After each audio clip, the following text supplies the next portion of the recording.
மழைக்கால நிவாரணம் அது கொடுத்தாங்க. அது 3000 அது போனாங்க. ஃபஸ்ட்டு முன்னாடியே போட்டு இன்சூரன்ஸ் என்னாச்சு? இன்சூரன்ஸை பற்றி எதுவுமே சொல்லலை. எதுவுமே சொல்லலை. நம்ம பேர் நம்ம கட்டணம் உங்களுக்கு இன்சூரன்ஸ் பண்ணால் அப்புறம் வாங்கி கொடுத்தா நம்ம இப்போ பண்ணுறாங்களா? எதுவும் பண்ணலை. அதை பற்றி எதுவுமே சொல்லலை. ஒன்றும் என்ன பாதிப்பு எப்படிங்குது? கடல் அரிப்பு தான் அதிகமாக இருக்குது. அதெல்லாம் போட்டு எல்லாத்தையும் வழி இல்லாமல் ரோட்டில் சேஃபாக வச்சு அரிப்பு அதிகமாக இருக்குது. நல்லா ஒரு 4 நாள் ஆகும் நினைக்கிறேன். சரியா கடலுக்கு போகிறோம்.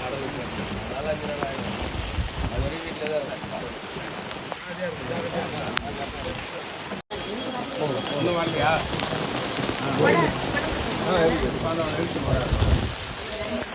என்கிட்ட கொடை கொண்டு நீ என்ன பண்ணுவோம்? ஏமா பல சரிம்மா வரேம்மா.